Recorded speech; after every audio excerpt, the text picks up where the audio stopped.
Bom, isso feito, vamos para a próxima, né? Não, volta uma aí, sobe uma aí, que eu não vi. A estabilidade, esse aqui é um quadro importante, uma divulgação, o Banco Central divulgou isso esta semana, tá? O Banco Central transferiu ao Tesouro Nacional, esta semana, 185 bilhões, tá? Como resultado alcançado do segundo semestre.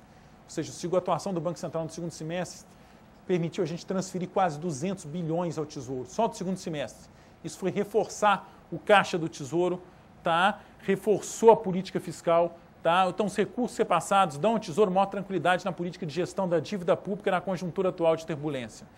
Essa é mais uma demonstração isso está na página do Banco Central, tá? Com todas essas palavras, isso é mais uma demonstração do acerto da política de acumulação das reservas internacionais. Esse resultado, tá? Ele foi propiciado pelas operações de swap cambial e pelos resultados das reservas internacionais. Bom, agora eu vou falar rapidamente para vocês, tá? Dar uma pincelada nessa crise financeira internacional, tá? E como que os bancos têm atuado. Antes de eu começar a falar de crise financeira internacional, eu vou trazer uma frase, para mim ela é ótima, da época do Proer, tá? Que você vê sempre no jornal, os bancos estão dando, o governo está dando dinheiro para os bancos, tá salvando o banco. Gente, uma frase para mim que ela é excelente, essa do Malan. Uma coisa que deveria ser óbvia para todos, mas infelizmente não é, ou seja, mas que não é óbvio. Tá? Quando você conversa com as pessoas, você vê que isso não é claro. Tá? Banco não trabalha com dinheiro de banqueiro. Banco trabalha alavancado, pegando dinheiro de poupador e emprestando para tomador. Então, quando um banco quebra, não é o dinheiro do banqueiro que quebrou, é o dinheiro dos poupadores. Tá? Então, daí a importância dos bancos centrais atuarem no sistema bancário. Porque seria, se fosse assim, o banco quebrou, é o dinheiro do banqueiro que ficou lá? Ok, deixa quebrar, mas não é isso. Você vai criar um problema para a economia e daí a atuação dos bancos centrais em todo o mundo. Bom, com essa crise, o que a gente está tendo? O Banco Central do Brasil, sem abrir mão da necessária manutenção da estabilidade, ele vem atuando intensiva e constantemente no enfrentamento da grave crise financeira internacional, fornecendo liquidez e impedindo que os desdobramentos dessa crise afetem mais rigorosamente a economia brasileira. A estabilidade da economia brasileira, gente, é importante deixar isso bem claro, ela foi decisiva para que os impactos dessa grave crise internacional não fossem tão severos no Brasil como estão sendo em outros países. Não é que o Brasil está isento da crise, mas os impactos aqui estão sendo bem menos rigorosos do que poderiam ser. Isso, um dos fatores decisivos para isso é a estabilidade conquistada pela economia brasileira. Bom, aqui eu dou só uma repassada para vocês, tá? A atuação dos bancos centrais no enfrentamento da crise. Não o Banco Central do Brasil, mas dos principais bancos centrais, eles têm atuado em diversas frentes, tá? Os principais bancos centrais do mundo têm atuado para restabelecer o pleno funcionamento dos mercados financeiros, infundir confiança nos agentes e construir alicerces para reativar o crescimento utilizando um conjunto de ferramentas, entre as quais se destacam. Importante, gente, eu fazer um parênteses aqui, tá? Uma das críticas que se teve, um dos fatores que propiciou o acirramento da grave crise de 1929 foi a falta de atuação dos governos em impedir, em gerar crédito para o sistema, impedir uma constrição de crédito, impedir que os agentes econômicos continuassem tendo crédito. Com isso, você teve uma recessão mundial, uma crise severa com aqueles efeitos danosos. Tá? Então, o fato do sistema financeiro naquela época não ter atuado decisivamente foi importante. E agora, tá? Se aprendendo o que aconteceu com a crise do século passado, os bancos centrais têm atuado. Exemplo, injeção de capitais nos bancos. É uma coisa que vários bancos centrais estão fazendo nos principais agentes. Um exemplo disso, não é o único, eu tenho lá páginas e páginas disso, tá? Que eu faço um acompanhamento direto disso pela nossa área lá. Um exemplo, injeção de 200 bilhões no Citigroup e garantia de créditos no valor de 306 bilhões nos Estados Unidos. Injetou 200 bilhões de dólares no Citi e tem dado garantias de mais de 306. Para evitar o quê? Que ele fala, não, deixa quebrar, é banco. Não é banco. Você sabe o que acontece. Com a quebra a economia.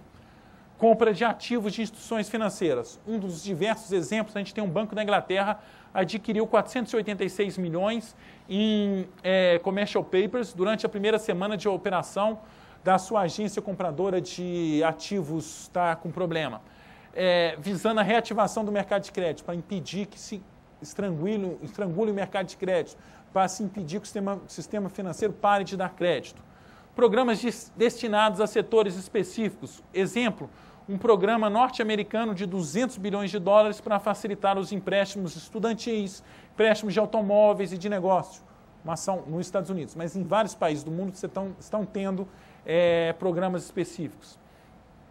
Injeção de liquidez em moeda externa. O Fed, o Banco Central Americano, criou uma linha de swap de 30 bilhões com o Brasil, Singapura, Coreia do Sul e México, para impedir, ou seja, ele dá para o Brasil, garante para o Brasil o dólar quando o Brasil tiver necessidade. Redução de compulsório. Por exemplo, a China reduziu seu compulsório em 50 pontos básicos para 15,5 no caso dos grandes bancos. Ou seja, no mundo inteiro, os bancos centrais têm atuado decisivamente em diversas frentes para impedir que o crédito, que você tenha uma parada no crédito e com isso a economia mundial entre em uma grave recessão. E no Brasil? O Brasil vem atuando em várias frentes, o Banco Central do Brasil. Por exemplo, aumento de liquidez em moeda estrangeira, empréstimos em moedas estrangeiras garantidos por títulos, por meio de leilão. O Banco Central do Brasil pode determinar que os recursos sejam direcionados a operações específicas, como comércio exterior, empresas brasileiras com obrigação. Um swap cambial com as instituições financeiras nacionais. Leilões nos quais o Banco Central oferece a bancos a variação do dólar e, em contrapartida, recebe a variação na taxa de juros. Tem muita crítica a isso, falando que o Banco Central estava perdendo um exemplo aí. O Banco Central obteve um ganho de 171,4 bilhões com as operações de swap só no segundo semestre de 2008. A linha de swap com o Fed, de 30 bilhões, anunciada em 29/10/2008 e já renovada. Tá? Então, ou seja, garantindo liquidez em moeda internacional para evitar que uma eventual redução de moeda possa parar as exportações do Brasil, parar as empresas brasileiras.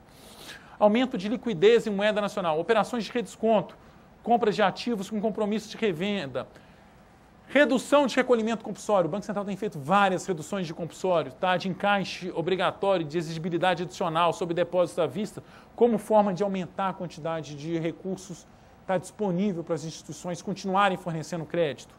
Outras operações, crédito rural, elevação do percentual de recursos da poupança rural que devem ser destinados à agricultura. E também redução na taxa de juros. O Banco Central do Brasil, assegurada a estabilidade, gente, manutenção da inflação dentro da meta estabelecida, não pelo Banco Central, mas pelo governo, vem propiciando maior liquidez para a economia, também por intermédio de redução da meta da taxa de juros para a Selic, ou seja, assegurada a estabilidade do qual a gente não pode abrir mão, ou seja, ok, está assegurada, então garantindo essa estabilidade para que não transfira recursos da população para o governo pelo processo inflacionário, principalmente dos mais pobres, a gente garantido isso. Então, até quanto a gente pode reduzir a taxa de juros sem comprometer, sem propiciar a inflação, sem comprometer a redução da inflação. Então, avaliando a evolução da trajetória prospectiva para a inflação, levando-se em conta a magnitude e a rapidez do ajuste da taxa básica de juros já implementado e seus efeitos cumulativos, tá? Já que a gente já frisei aqui que as alterações na taxa de juros têm seus efeitos em até mais de 18 meses, tá? Após uma redução de 100 pontos básicos na reunião de janeiro, tá? De 13,75 para 12,75, o Banco Central do Brasil fez outra redução ainda mais forte, de 150 pontos básicos na reunião do Copom de quarta-feira, de 12,75% para 11,25%. O Banco Central não pode ser irresponsável, ou seja, tem que garantir a estabilidade, garantir o controle da inflação. Feito isso, a gente pode sim atuar reduzindo a taxa de juros. Gente, a estabilidade de preços é uma conquista da sociedade brasileira e dela a gente não pode abrir mão. A gente é Banco Central. Esse é o objetivo dos principais bancos centrais do mundo. A gente pode prover liquidez, a gente pode melhorar, reduzir a taxa de juros, melhorar o crédito na economia, mas sempre preocupado em assegurar a estabilidade da economia, proteger a sociedade contra a inflação, que tira dinheiro principalmente dos mais pobres. Gente, era isso por enquanto. Aí estou disponível para responder algumas perguntas que tiverem, tá? E para a gente trocar algumas opiniões sobre função de Banco Central. Meu objetivo aqui, gente, foi mostrar para vocês